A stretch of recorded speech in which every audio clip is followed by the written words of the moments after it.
Hello my dear students, आज हम लोगों को एक चैप्टर सोल्यूशन के पार्ट 2 में चलना है और इसमें से देखना है कंसंट्रेशन टर्म्स ऑफ सोल्यूशन। ध्यान रखेंगे, बहुत ही इंटरेस्टिंग चैप्टर है और इसको आपको पढ़ना है बिल्कुल ईज़िली घर के उदाहरण से और अपने से प्रयोग करते हुए। बिल्कुल साफ, इसमें से कोई भी टेंशन नहीं लेना है। एक बार में इसके न्यूमेरिकल भी बनते जाएंगे और साथ साथ इसके टर्म्स भी बनते जाएंगे, क्योंकि आप इससे परिचित हैं।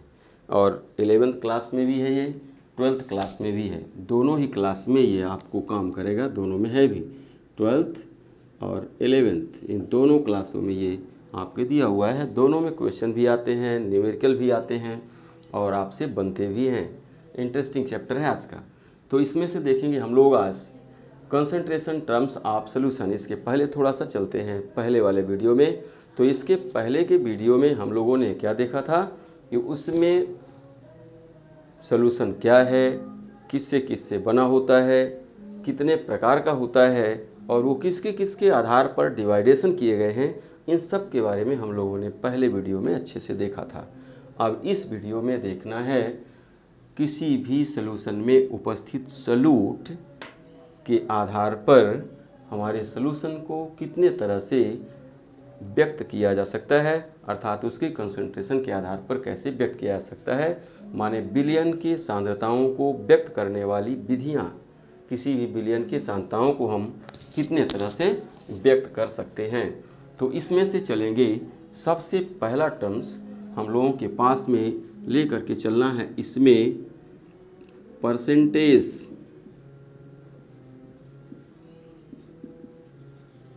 Second number strength.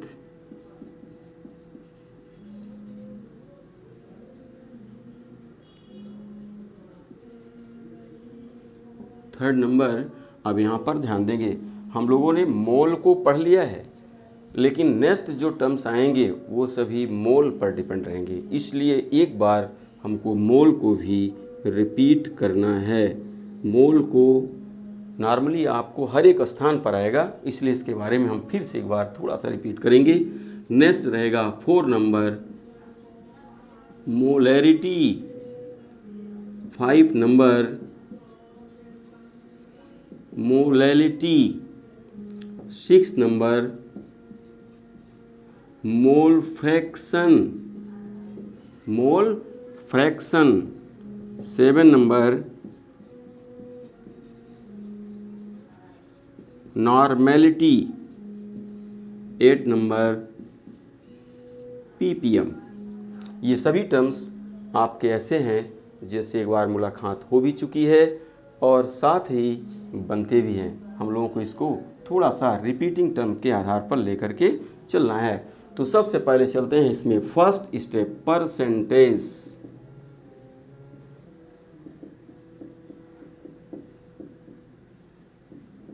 ध्यान देंगे, इसमें परसेंटेज में क्या देखना है हम लोगों को। हिंदी में इसको जैसे आप लिखते हैं प्रतिशत और इंग्लिश में लिखते हैं परसेंटेज।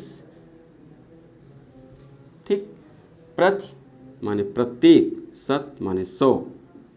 क्या होगा, प्रत्येक 100 में किसी का जो भाग प्राप्त होता है या प्रत्येक 100 में कोई भी पदार्थ जितनी मात्रा में उपस्थित होता है, मिला होता है, वो उसका कहलाता है परसेंटेज या प्रतिशत।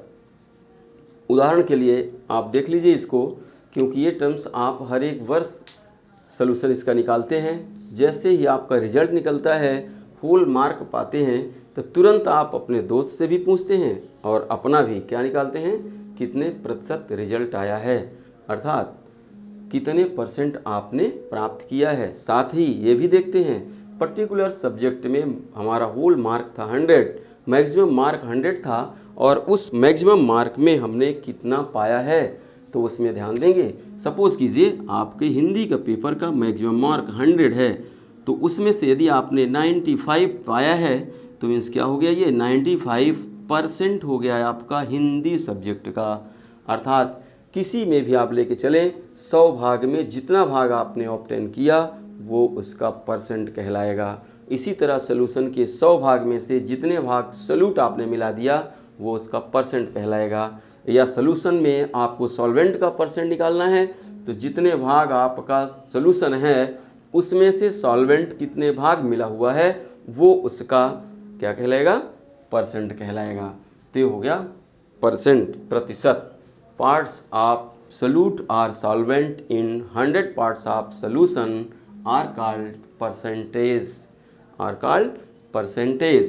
इसको साइन आप लेके चलते हैं परसेंटेज की, मीन्स परसेंटेज इक्वल टू, यहाँ पर जैसे एक को आप लेके चल रहे हैं part of solute by parts of solution into 100, ठीक। अर्थात हमारे यदि हमने सोल्यूशन लिया है तो उसमें कितने पार्ट सॉल्यूट प्रेजेंट है, और 100 में क्योंकि निकालते हैं इसलिए हमने यहाँ पर क्या लगा लिया, 100 लगा लिया। सेकंड देखेंगे इसके टाइप कितने होंगे, हम कितने तरह से व्यक्त कर सकते हैं, इसको भी थोड़ा चर्चा हम लोग कर लेते हैं। जैसे मान लीजिए आपके पास में, यहाँ पर हम लेकर के चलते हैं थोड़ा सा रफ वर्क, इसलिए हमने यहाँ से लाइनिंग कर लिया है। अब ध्यान दीजिए, आप यहाँ पर क्या करते हैं, नमक एक ले लिए बीकर में H2O और H2O में मिला दिए ऊपर से NaCl, और NaCl का परसेंट 100 ग्राम आपने H2O सपोज कीजिए ले लिए, इसमें सॉल्यूशन NaCl और पानी का बना हुआ 100 ग्राम सॉल्यूशन हो गया आपका। इस 100 ग्राम सॉल्यूशन में आपने 10 ग्राम NaCl मिला दिया, और अब कोई पूछता है आपसे कि कितने परसेंट सॉल्यूशन है, अर्थात NaCl का कितना परसेंट आपके H2O में मिक्स है, तो आपको क्या करना पड़ेगा, मीन्स यहाँ पर 10/100, अर्थात आपने मिला दिया 10 पार्ट्स और 100 पार्ट सॉल्यूशन में। लेकिन एक और ध्यान में रखेंगे, यहाँ पर हमने ग्राम लिया है तो ग्राम ले लेंगे आप, यहाँ पर भी ग्राम रख लिए, अर्थात जब दोनों का मास ले लिए आप तो यहाँ पर क्या हो गया, ग्राम बाई ग्राम में आ गया, अर्थात मास बाई मास, अर्थात इसको हम क्या कहेंगे, जब दोनों मास है तो मास परसेंट। अर्थात हमारे सॉल्यूट को लेने के आधार पर या उसके मेजरमेंट यूनिट के आधार पर इसको डिवाइड कर दिया गया है अलग अलग 3 पार्ट्स में। तो उनमें से देखेंगे सबसे पहला नंबर रहता है मास परसेंट, सबसे पहला नंबर रहता है मास परसेंट। अब इसमें से रहेगा मास ऑफ सॉल्यूट बाई, अब इसमें से मास परसेंट लेंगे तो दोनों को हमको मास ही लेना पड़ेगा, मास of solute by mass of solution into 100। Example हम लोगों ने अभी देख रहे थे इसमें कि एक बीकर में यदि हमने मास में ही ले लिया, अर्थात वेट ले रहे हैं हम सॉल्वेंट सॉल्यूशन में, सॉल्वेंट का भी और सॉल्यूट का भी ले रहे हैं, दोनों का हमने वेट लिया है, तो निश्चित तौर से ये क्या हो जाएगा, मास परसेंट कहलाएगा। ठीक। सेकेंड नंबर में इसको डिवाइड करते हैं हम volume percent. Volume percent, volume percent का तात्पर्य हो गया कि इसमें आप दोनों मीन्स सॉल्यूट एंड सॉल्वेंट दोनों को वॉल्यूम पर लेके चलेंगे। जैसे सपोज कीजिए यहाँ पर थोड़ा सा हम लोग लिख चलते हैं, मान लीजिए आपके यहाँ दूध आता है और इस दूध में आपने लिया 100 ml, इसका निकाल लिए, कितना हो गया ये आपका मिल्क हो गया, और कितना है 100 ml, ml में लिए मीन्स इसका वॉल्यूम हो गया पहला। सेकेंड नंबर, अब इसमें से प्योर मिल्क तो है नहीं, इसमें कुछ ना कुछ क्वांटिटी मिली हुई है H2O की, यदि इसमें वो 10 ml H2O मिला दिया तो आप क्या देखेंगे, इसमें H2O का परसेंट क्या है 10 ml, क्योंकि 100 में आपके 10 मिला हुआ है। ठीक, लेकिन दोनों की यूनिट क्या है, इसमें भी वॉल्यूम है और इसमें भी वॉल्यूम है, अर्थात जब हमारा सॉल्यूट एंड सॉल्वेंट दोनों ही वॉल्यूम बेस्ड हों तब हम उस सॉल्यूशन में कहेंगे क्या, वॉल्यूम परसेंट, अर्थात जब उस सॉल्यूशन का हम परसेंट निकालेंगे तो क्या निकलेगा, उसमें वॉल्यूम परसेंट पर निकलेगा। ठीक, तो इसमें से क्या हो जाएगा, volume of solute by volume of solution into 100, volume of solution into 100। Okay, next third number. अब आप इसमें देखेंगे मास, वॉल्यूम,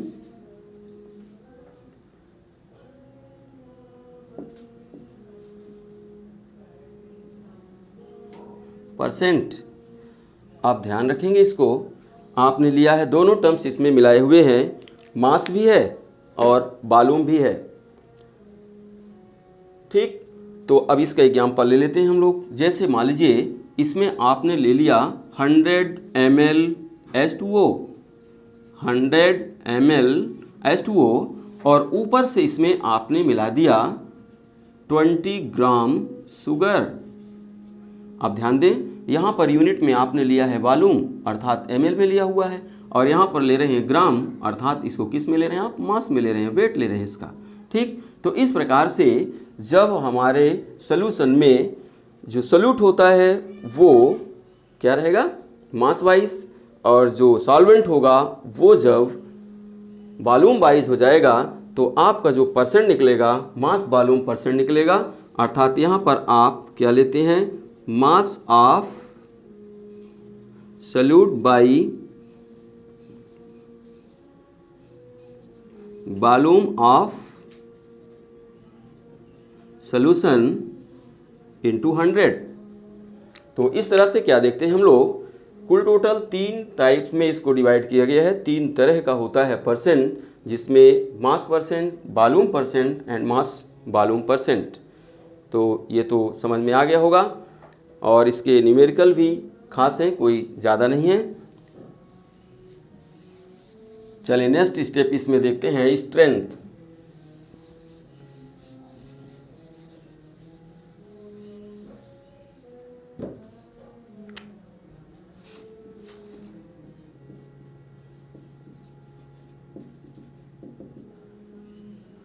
स्ट्रेंथ ध्यान रखेंगे, केमिस्ट्री और फिजिक्स दोनों में ही स्ट्रेंथ होता है, शक्ति, मजबूती, लेकिन दोनों में थोड़ा सा डिफरेंस है।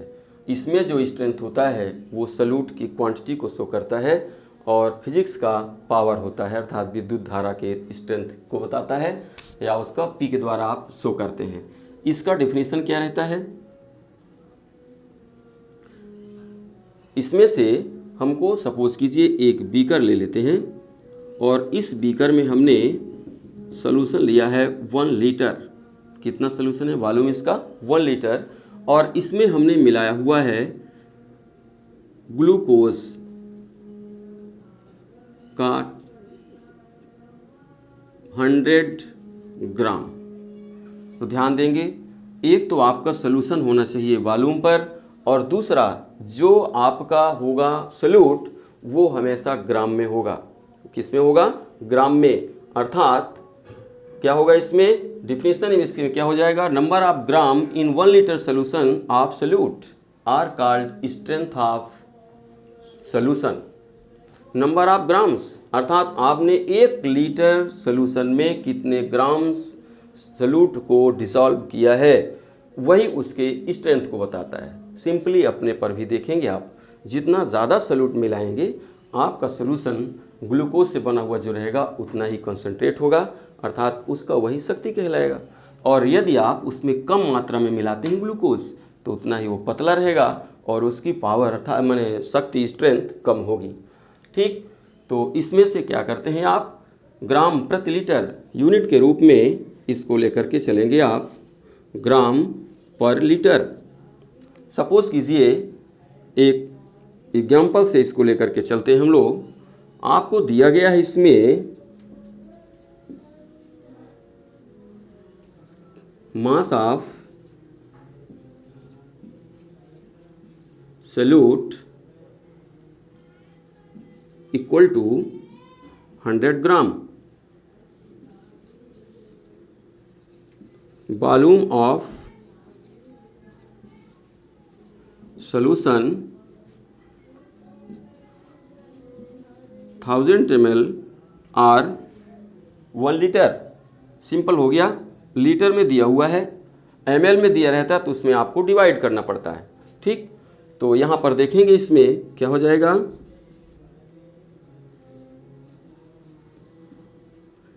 Strength of solution equal to, अब इसमें से क्या हो जाएगा 100 बाई, इसमें आ जाएगा कितना है 1 लीटर।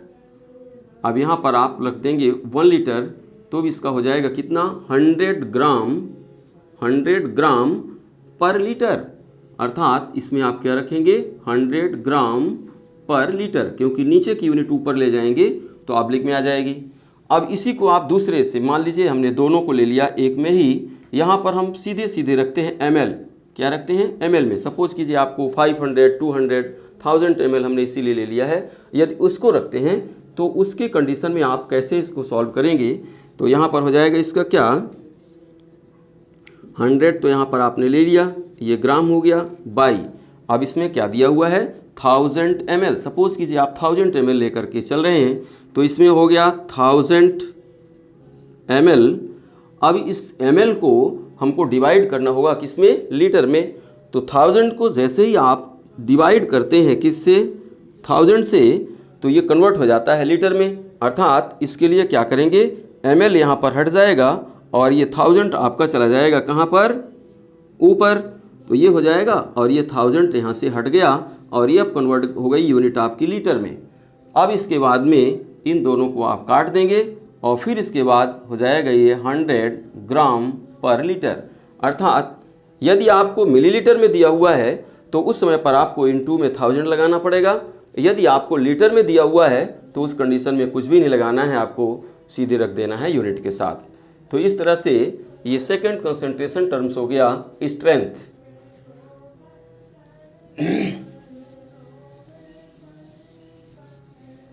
चले नेक्स्ट दिया हुआ है मोल।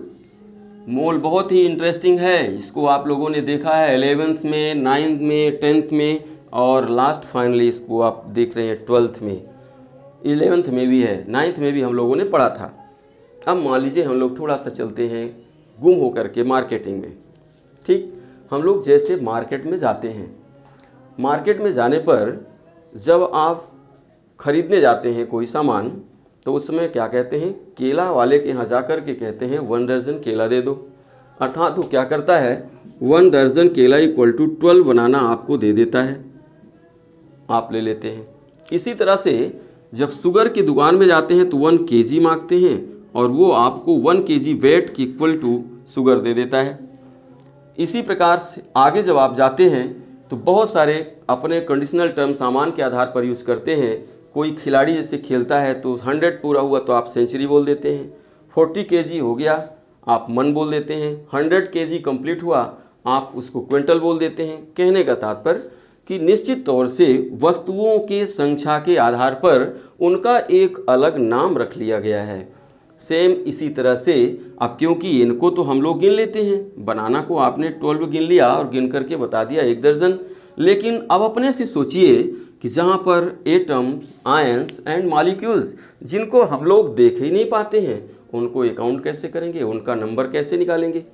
ठीक, तो इसके लिए एवोगैड्रो नामक साइंटिस्ट द्वारा एक नंबर दिया गया और वो नंबर था 6.0222 इंटू 10⁻23। इस नंबर को उन्होंने क्या कहा था, 1 मोल, अर्थात ये नंबर हो गया हमारा मोल के बराबर होगा। लेकिन ध्यान रखेंगे इसमें 1 मोल नंबर में हमारे उतने ही नहीं रहेंगे, इसमें से यदि आपने क्या ले लिया है आयन, यदि आपने क्या ले लिया मॉलिक्यूल्स, और इसी में से आप एटम भी ले सकते हैं। तो यदि आप एटम ले रहे हैं तो इसको हम कहेंगे 1 मोल एटम, यदि आप आयंस ले रहे हैं तो कहेंगे 1 मोल्स आयंस, यदि मॉलिक्यूल्स ले रहे हैं तो इसको कहेंगे 1 मोल मॉलिक्यूल्स। अब दूसरा देखिए, ये तो हमारे हो गए इनके नंबर के आधार पर। आप जितने इतनी नंबर में यदि आप किसी को भी ले लेते हैं, H2 मॉलिक्यूल ले लिए, CO2 मॉलिक्यूल से ले लिए, किसी को भी लेंगे तो उसको आप इजीली कह देंगे 1 मोल मॉलिक्यूल हो गया। अर्थात इसी को भी आप इन्हीं के वेट, इनके नंबर का जो वेट होगा उसको आप मोलर मास भी कह देते हैं। क्या कहते हैं उसी को? मोलर मास भी कहते हैं। अब सपोज कीजिए आपके पास एक गुब्बारे में हम कुछ गैस भर देते हैं और इस गैस में उपस्थित गैस के जो नंबर ऑफ मॉलिक्यूल्स होंगे उनकी नंबर्स है इतनी। तो इस कंडीशन में इस गैस का जो वॉल्यूम होगा, volume of gas equal to normal temperature में आपका 22 मीन्स 22.4 लीटर होगा। ध्यान रखेंगे, आप जब एवोगैड्रो नंबर्स के इक्विवेलेंट किसी गैस को लेकर के किसी पॉट में फिलअप करते हैं तो नॉर्मल कंडीशन में उसका वॉल्यूम 22.4 लीटर होगा। इसको भी ध्यान रखेंगे। तो इस तरह से ये जानकारी हो गई हम लोगों की मोल के बारे में। अब थोड़ा सा चलेंगे, इसके न्यूमेरिकल आएंगे जो, उनके लिए कैसे आप यूज करेंगे टर्म्स को। तो सबसे पहले आप ध्यान देंगे, मोल्स को स्मॉल n के द्वारा रिप्रेजेंट करते हैं और इसको निकालने के लिए आप एक शॉर्ट में फार्मूला ले लेंगे। इसको क्या करेंगे, हम W/m का यूज करते हैं, जहाँ पर W इक्वल टू हो जाएगा मास ऑफ एटम और मॉलिक्यूल, सब्सटेंस जो भी आपको दिया जाएगा, और ये हो जाएगा इसका वेट। मास में भी लेंगे आप तो दोनों में है, अभी हम बताते हैं इसको क्या है। जितना पदार्थ आपको दिया गया, जितना पदार्थ आपको दिया गया तो वेट आप सब्सटेंस डायरेक्ट डाल दें, सब्सटेंस, और ये हो जाएगा नीचे m equal to mass of substance,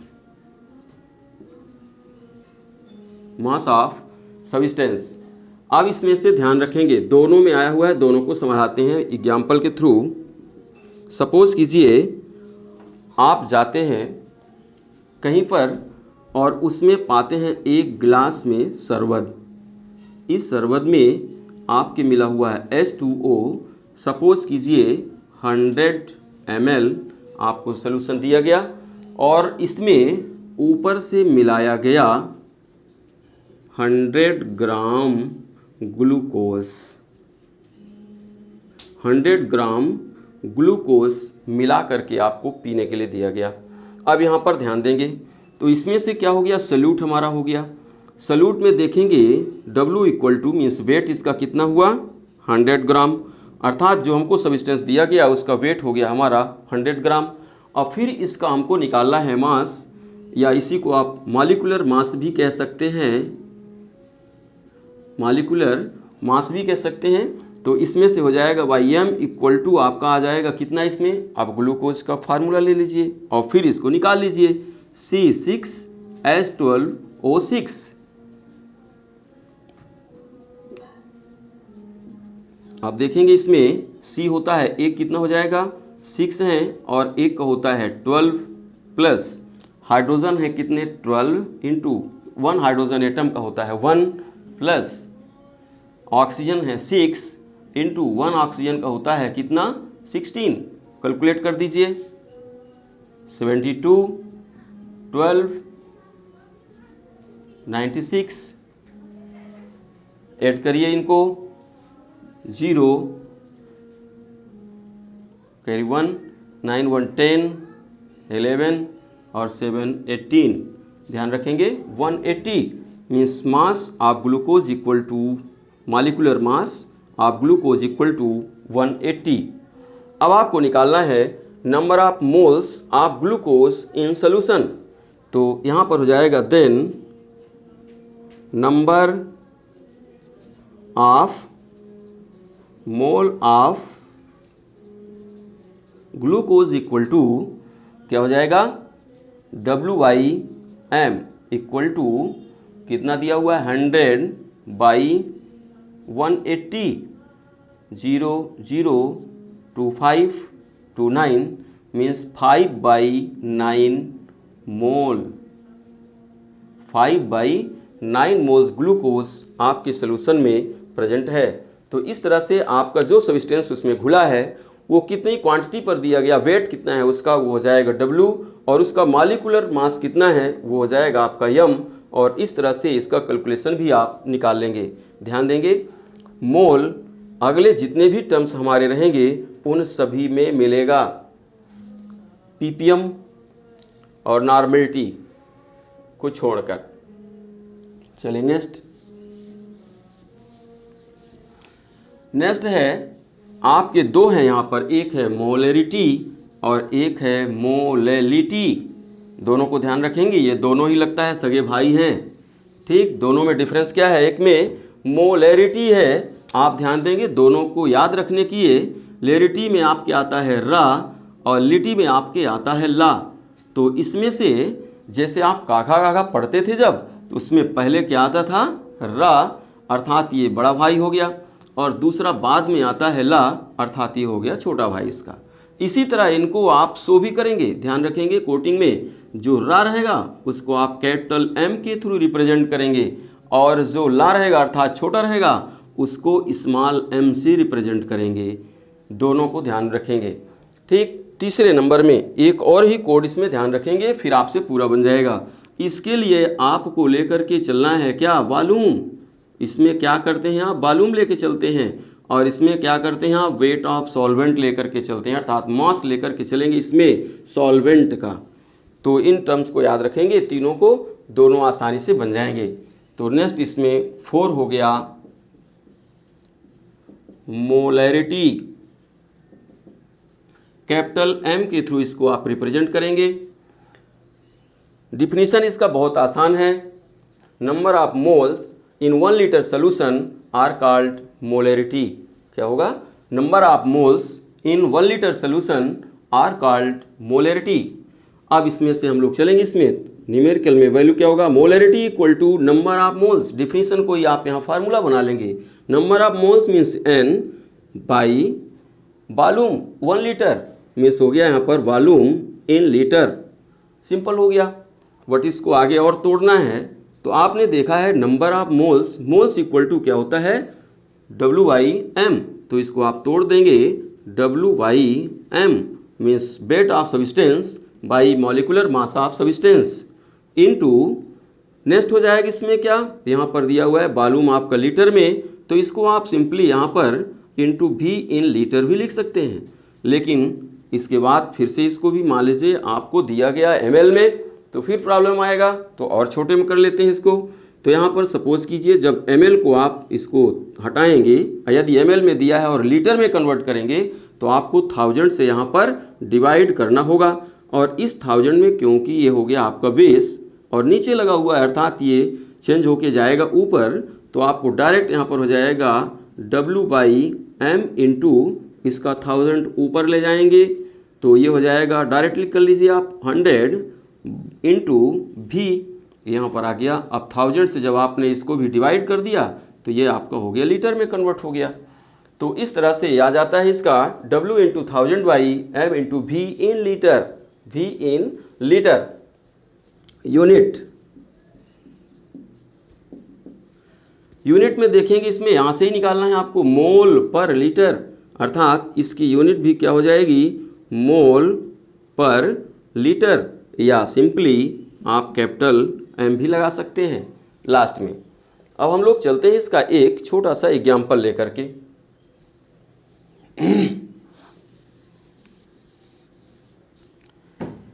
suppose कीजिए आपके पास एक बीकर हो गया, और इस बीकर में आपने लिया हुआ है यहाँ पर 500 ml सॉल्यूशन ऑफ NaOH। किसका सॉल्यूशन है आपका, 500 ml सॉल्यूशन ऑफ NaOH, और ऊपर से आपने इसमें NaOH मिलाया है 10 ग्राम। 10 ग्राम NaOH को आपने इसमें मिला दिया है।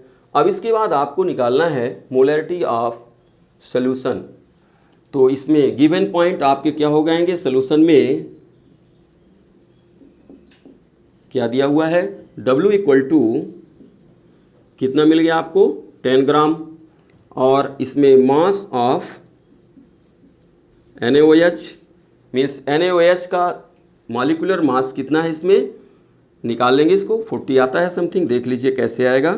NaOH, Na हो गया 23 प्लस O का हो गया 16 प्लस हाइड्रोजन हो गया 1 इक्वल टू 40। तो ये आ जाएगा इसमें कितना 40 हो गया। आपको भी दिया हुआ है 500 ml, भी कितना हो गया इसमें 500 ml। अब हम लोगों को निकालना है इसमें क्या NaOH अर्थात सॉल्यूशन की मोलरिटी क्या होगी। तो इसमें लेके चलेंगे मोलरिटी इक्वल टू कितना है फार्मूला में आपके W इंटू 1000। ध्यान रखेंगे यहाँ पर आपको ml में दिया हुआ है, इसलिए जब इसको लीटर में ले जाएंगे तो ये कितना आ जाएगा, ये तो भी नीचे आता है, अर्थात यहाँ पर हो जाएगा 1000 बाई 500 लीटर, 1000 बाई 500 लीटर। तो यहाँ पर हो जाएगा 1000 बाई, इसमें आ गया m इंटू भी in litre equal to, value put कीजिए इसमें, तो W हो गया कितना है 10 ग्राम इंटू 1000 बाई मास है 40 इंटू भी है इसका कितना है 500 लीटर। अब आगे काट देंगे, ये 0 0 5 2 जा 20 0 0 1/2 ग्राम ऊपर है और लीटर नीचे है, R इसको 0.5 ग्राम पर लीटर, R इसको आप लिख सकते हैं 0.5 मोल, मोलरिटी कैपिटल M 0.5 इसकी क्या हो जाएगी मोलरिटी हो जाएगी। ठीक, तो इस तरह से हम लोग क्या देखते हैं इसमें कि सबसे पहले हमको कहाँ ध्यान देना है कि जो सॉल्यूट डिज़ोल्व है उसका क्वांटिटी क्या है, हमको कितनी मात्रा उसकी मिल रही है, प्लस उसका मॉलिक्यूलर फार्मूला क्या है, और दिया गया सॉल्यूशन हमारे किस में है, अर्थात लीटर में दिया हुआ है कि मिलीलीटर में दिया हुआ है। यदि आपको लीटर में दिया है तो ऊपर 1000 लगाने की आवश्यकता नहीं है, यदि मिलीलीटर में दिया है तो आपको उसको 1000 में कन्वर्ट करना पड़ेगा, अर्थात ऊपर मिलीलीटर से लीटर में कन्वर्ट करना पड़ेगा, अर्थात ऊपर आपको इसमें 1000 लगाना पड़ेगा। नेक्स्ट है मोलैलिटी। तो चलते हैं, हम लोग पहले भी चर्चा किए थे कि मोलैलिटी का एक छोटा भाई है। ठीक, तो उसी प्रकार से इसको देखेंगे भी, यहाँ पर केवल आपका एक टर्म बदलता है और सब वही रहता है मोलैलिटी में, और ये छोटा भाई है, इसमें m भी स्मॉल m के द्वारा आप इसको रिप्रेजेंट करते हैं। तो क्या हो जाएगा इसमें डिफिनीशन क्या होगा इसका, number of moles in 1000 gram of solvents या 1 kg ऑफ सॉल्वेंट्स। ध्यान रखना है दोनों में थोड़ा सा डिफरेंस है। जब आप मोलरिटी को देखते हैं तो उसमें 1 लीटर सोल्यूशन में मोल का नंबर जो होगा वो मोलरिटी कहलाता है, लेकिन जब आप मोलैलिटी में आते हैं तो आप यहाँ सॉल्वेंट को लेते हैं। ठीक, अर्थात क्या हो जाएगा number of moles in 1 kg solvents are called molality of solution.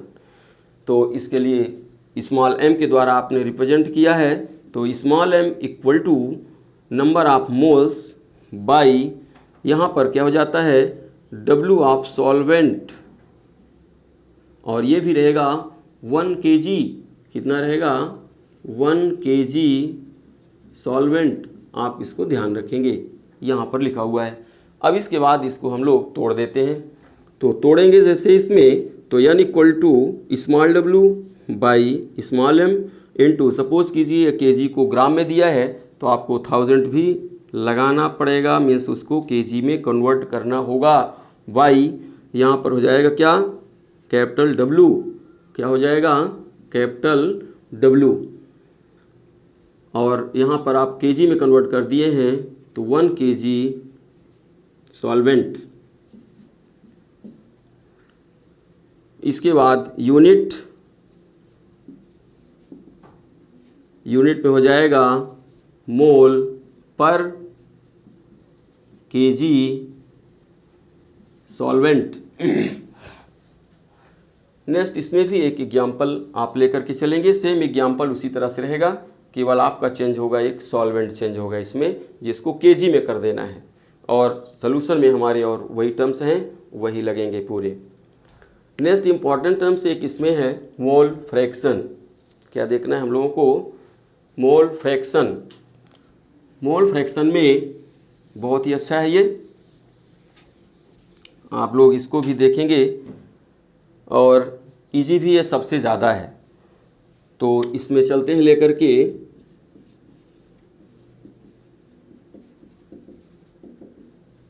Mole fraction.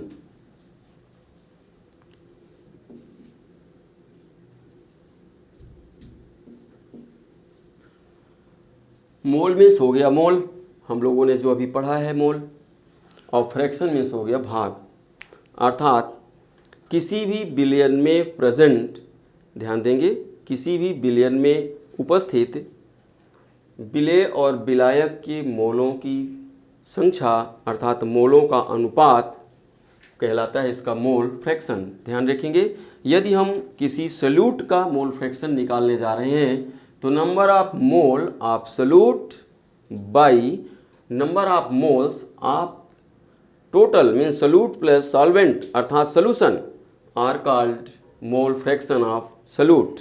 यदि आप सॉल्यूट का निकालेंगे तो सॉल्यूट के मोलों का नंबर बटे सॉल्यूशन के कुल मोलों का नंबर सॉल्यूट का मोल फ्रैक्शन। यदि आप सॉल्वेंट का निकालते हैं तो number of mole of solvent by total number of moles of solution आपका सॉल्वेंट का मोल फ्रैक्शन कहलाएगा। अब इसमें से हम लोग थोड़ा सा एक टर्म्स ले लेते हैं शो करने के लिए। इसको सिंपली x जैसे दर्शाते हैं जीटा को, जिसके द्वारा इसे हम रिप्रेजेंट करेंगे।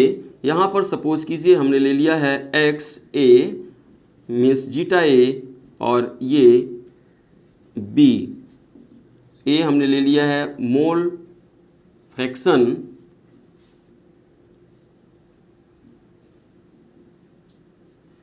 कम पड़ रहा है स्थान, नीचे से कर लेते हैं इसको।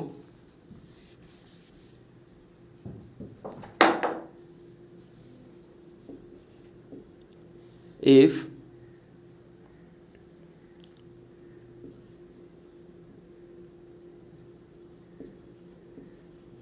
B mole solute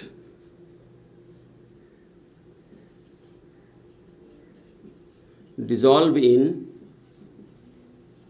A mole solvent, या मोल में NB एंड NA भी कर सकते हैं इसको, क्योंकि मोल नंबर को N के द्वारा आप रिप्रेजेंट करते हैं। तो NB mole solute dissolve in NA mole solvent, then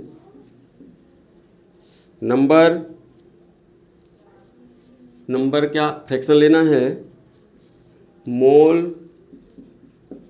fraction of solvent equal to, आप ध्यान रखेंगे यहाँ पर सॉल्वेंट के मोलों की संख्या कितना है Na बाई टोटल कितने हो जाएंगे मीन्स सॉल्यूट एंड सॉल्वेंट दोनों, तो Na प्लस NB। इसी प्रकार से जब आप निकालेंगे किसका, सॉल्यूट का, तो यहाँ पर हो जाएगा मोल fraction of solute means XB या जीटा भी होगा ये प्रॉपर्टी इसका, देन हो जाएगा इसमें NB by Na plus NB। इसको भी आप रिप्रेजेंट कर सकते हैं ए के थ्रू। तो चले यहाँ पर देखेंगे फिर से, यहाँ पर क्या लिए हम लोग, number of moles of solvent by total number of moles of solution, and यहाँ पर हो गया number of moles of solute by total number of moles of solutions. एक इसमें मुख्य टर्म्स है जो बार बार आता है इसमें, किसी भी सॉल्यूशन में present number of mole of solute में सॉल्यूशन में सॉल्वेंट के mole and number of mole of solute means दोनों के मोल फ्रैक्शन निकालते हैं। यदि XA प्लस XB तो 1 आता है, कितना आता है 1। अर्थात किसी भी सॉल्यूशन में उपस्थित सॉल्वेंट के मोल फ्रैक्शन एंड सॉल्यूट के मोल फ्रैक्शन का सम हमेशा 1 आता है। तो चले इसको आगे बढ़ाते हैं, जिसमें आता है आपका नॉर्मेलिटी। क्या आता है नेक्स्ट? नॉर्मेलिटी। इसका मोल आपने निकाल लिया है। सबसे पहले टर्म्स रहेगा आपका न्यूमेरिकल में मोल नंबर निकालना। जैसे आप मोल नंबर निकाल लेंगे तो मोल नंबर का फ्रैक्शन रख देंगे, डायरेक्ट आ जाएगा। यदि किसी सॉल्यूशन में आपके एक का मोल फ्रैक्शन निकल गया है तो दूसरे के मोल फ्रैक्शन को इस फार्मूले के द्वारा भी आप निकाल सकते हैं।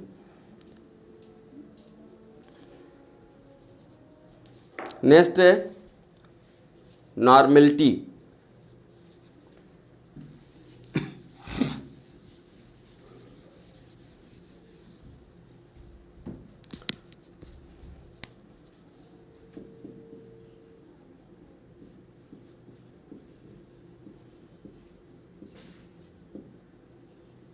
कैपिटल एन के द्वारा आप रिप्रेजेंट करते हैं इसको।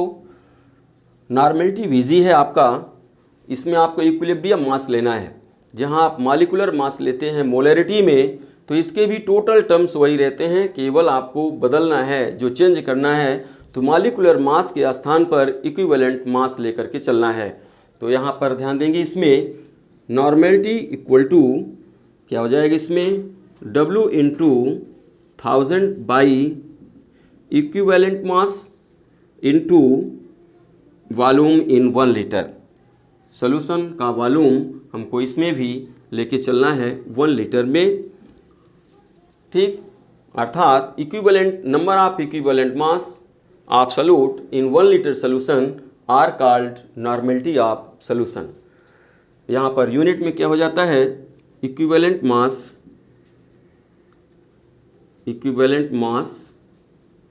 पर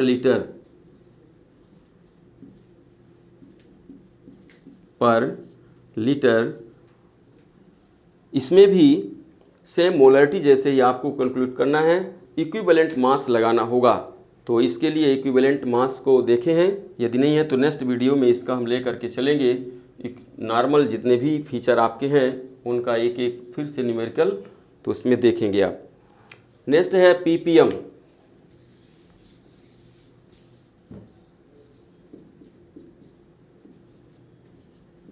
पीपीएम में पार्ट्स पर मिलियन। ध्यान रखेंगे, इसमें से जो मिलियन टर्म्स आया है 10⁻⁶ होता है। इंडियन सिस्टम में आप 10 लाख ले जाते हैं और इंटरनेशनल सिस्टम में 1 मिलियन हो जाता है। तो इस तरह से रहता है 10 लाख इक्विवेलेंट 1 मिलियन।